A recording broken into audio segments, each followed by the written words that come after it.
pork roasts are not created equal, especially when you're cooking them on a smoky grill. Now, we usually call for well-marbled cuts like ribs or pork shoulder, which stay super tender despite hours on the grill. Right, but pork loin is much leaner. The flavor can be easily overwhelmed by smoke, and its texture is prone to drying out. So today we're going to show you the best way to smoke it. Now, when you head to the store, you have two to choose from. You have the blade end roast, and you have a center cut roast. And what you want is the blade end roast. It's cut up more from the shoulder area, which is a little bit more fat, and it'll stay a little bit more moist on the grill. And if you look at the meat itself, you can see quite a difference. This one has a nice rosy tint, and this one is a little paler. So this one is much better for the grill because you can withstand the long cooking time. Right? So I'm going to bring this guy over here. Now, sometimes when you buy these, there's a lot of fat on top. Other times, not so much. And this one looks pretty good, except for this little knob over here. I'm just going to trim this off. As with most pork loins that are this shape, it's a really good idea to tie it because it makes it more of a circle, and of course a circular roast will cook through more evenly. I have some kitchen twine here already cut into lengths, and I'm just going to nestle the twine underneath the roast right about where I want to tie it. And I want these pieces of twine to be about 1 inch apart. Anytime that you're tying up a roast, whether it's a pork loin like this or beef tenderloin, even pork tenderloin, what Julia's doing is absolutely correct. She's starting right in the middle and working her way out from either end. Too often you'll start at one end and then you end up with all the space on one end, then a bunch of tight little strings at the other. I've done that. And I'll trim all those ends after I'm done tying the whole thing. And there you have it, a perfectly tied roast. Now the next step is we want to coat this roast with a little salt and a little light brown sugar because it has a little bit of a maple flavor, and that goes really nicely with the pork. And that will help keep the meat moist as it cooks on the grill. So here I have 1/2 cup of light brown sugar, and to that we're going to add 1/4 cup of kosher salt. I'm just going to mix this together.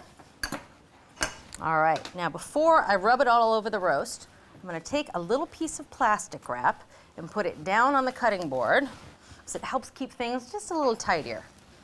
There we go. Now we're going to sprinkle this salt sugar mixture all over the roast and really pack it on. Now this is a natural roast, correct? That's right. So the Test Kitchen prefers buying natural pork loins instead of enhanced or injected pork loins. Those enhanced and injected pork loins have been injected with a salt solution. And if you look at the label, you can find that out. Look for things like salt, sodium, or even sometimes labeled with broth. That's right. And if you happen to use an injected pork loin, you don't want to let this salt and sugar mixture sit for too long on the pork. Because this is an unenhanced pork loin, we're going to let this mixture sit on the pork at least 6 hours. And what's going to happen is it's going to draw the pork juices out of the roast. That's going to melt the salt and the sugar, and then the meat is going to draw that back in so it's well flavored. All right, so now I'm going to wrap this guy up. And we want to let it sit in the refrigerator for at least 6 hours, but you could do it up to a day ahead. All right, it's time to get grilling on that pork loin, and so let's get the grill set up. And in the grill already, I have a disposable aluminum pan, and we're going to fill that pan with water, and that water is going to do two things. First, it's going to help moderate the heat inside the grill, and the second, it's going to help make sure that pork loin stays moist, because a moist piece of meat will absorb smoke better. Sounds good. So here, I'm just going to pour about 3 cups of water into the pan, and we're going to push that pan off to one side. Now on the other side of the grill, we're going to put the coals. And what we wanted was a low temperature grill, around 300 degrees, but we wanted that to hang out for at least 1.5 hours, 2 hours. And that's kind of hard to have a moderate heat when you're using charcoal. And the trick is to start with some unlit briquettes. Thank you, darling. This is 25 unlit briquettes. So I'm going to put these opposite the pan of water. We're going to put them under the lit coals, so over time they will catch fire and help sustain that 300-degree heat inside the grill. So now we're going to put the lit coals on top of the unlit briquettes. Now it's not a full chimney. This is just 4 quarts because, again, we don't want a hot grill. We want a moderate 300-degree grill. There we go. And last but not least, our foil packet, if you wouldn't mind handing that to me. Certainly. Thank you. We're going to put that right on the coals. And I made the packet with 2 cups of soaked wood chips, which I wrapped into a packet that measures about 4.5 by 8 inches using heavy-duty aluminum foil. And on the top, I cut 2 slits so that the smoke can come out. And of course, we've got to put our grill grate on top. There we are. And now, we're going to heat up this grill for about 5 minutes, and you're going to start to see that smoke packet start to smoke. One thing I want to point out, I have the vents on the bottom halfway open and the vents on the top halfway open. That helps trap some of the heat to help the grill heat up. Sounds good. All right, that grill's been heating up for 5 minutes and you can start to see that smoke coming out of the vents. That is a good sign. That's a great sign. All right, so it's time to clean and oil the grill. Now this grill looks brand new, so it probably doesn't need much cleaning. We're also gonna rub a little oil over the grill. Good thing to do no matter what you're grilling. It helps season the grill grates and make sure you get any of that dust off before you throw the food on. All right, now it is time to add the pork loin. I'm gonna give it a quick pat dry before we put it on the grill. Just a few paper towels. And this guy's ready to go on the grill. Now I'm gonna put him on the grill over the pan of water on the cool side of the grill.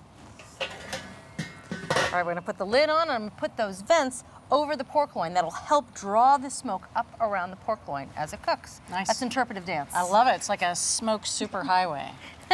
So this guy's gonna be on the grill for 1.5 to 2 hours. You know it's done when it registers 140 degrees, but halfway through cooking, I'm gonna spin that guy around so that he cooks evenly. Sounds great. It's been a little over an hour and a half. Time to check on our pork. Oh, That looks amazing, doesn't it? All right, so we're gonna take its temperature and we're looking for a temperature of 140 degrees or around there. 142, just right. So it's time to take this guy off the grill. He is a looker. he is gorgeous. So we're gonna let this guy rest for about half an hour before we slice into it, let those juices redistribute. All right, so that pork loin is off the grill and it's having its half-hour nap before we can slice into it. I love that you're trusting this close to me, right? Because after 30 minutes, I don't know if that's going to be there. Well, it gives us a good chance to make a chutney that's gonna taste great with that pork loin. We're gonna start with a little white wine. This is 3/4 of a cup of white wine. Now we're gonna add a little vinegar. This is 1/4 cup of white wine vinegar. And we're just gonna add a little bit of water, 3 tablespoons of water. And then we're gonna make this chutney with dried fruit because dried fruit and pork is a great pairing. So this is 1/2 cup of chopped dried apricots, 1/2 cup of dried cherries. Then we're gonna add a little bit of shallot. This is 1 minced shallot, a little sugar to sweeten up the deal, and this is 3 tablespoons of light brown sugar.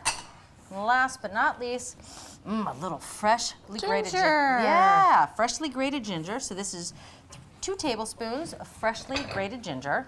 And I'm just gonna add this all to the saucepan. We're gonna bring it up to a simmer over medium heat, and then I'm gonna put the lid on and let it cook for about 10 minutes. All right, so this has been cooking away for about 10 minutes. Oh, doesn't that smell good? Amazing. So sweet, get a little bit of sour in there too. See, that dried fruit has really started to soften. So now we're gonna finish it with a little bit of butter, and this is a tablespoon of unsalted butter, a little bit of mustard, and this is a tablespoon of Dijon, and a little bit of dry mustard. This is 1.5 teaspoons of dry mustard. All right, so we're gonna cook this for about 5 more minutes, let it reduce down and get nice and glossy, and then we're gonna come back and eat that pork. Yes, we are. All right, so this guy has been resting for about half an hour. Still looking good. I know, right? You know what that looks like? Bacon. Cylindrical bacon. It does, I agree with you. Kind of smells like it, does. too. All right, so I'm gonna go in here with a clean pair of shears and just cut off the twine. So the key to slicing this is to slice it nice and thin. So I'm gonna aim for 1/4 inch thick slices. What do you mean slice it? It's one perfect portion. Oh, look at that. Oh, yeah. Look at that nice pink ring around the outside that denotes where the smoke has gotten in. Oh, hello. So juicy. Look at that. Now, I have to say, I was really skeptical about pork loin, even coming near a smoked pork shoulder, but just smelling this and looking at it, I think I'm coming over to the loin side. The loin side. So I'm just gonna put a little bit of chutney on there, again made with those apricots and cherries. Those flavors go so nicely with that smoked pork. Perfect, perfect. A lot of people don't think of smoke and fruit going together, but they're a perfect pairing, like us. We'll be digging right in for that exterior outside piece with that crust on it. It's smoky, it's a little sweet, it tastes a little bacony. Pork loin has come such a long way here. It's absolutely perfect. Thank you so much, Julia. Oh, my pleasure. You converted me. Well, it looks like lean, mild flavor pork loin can get a little smoky love on the grill. Start with a blade-in pork loin and salt it overnight. Wood chips provide delicate smoke in a low grill, and pan of water ensures incredibly juicy pork.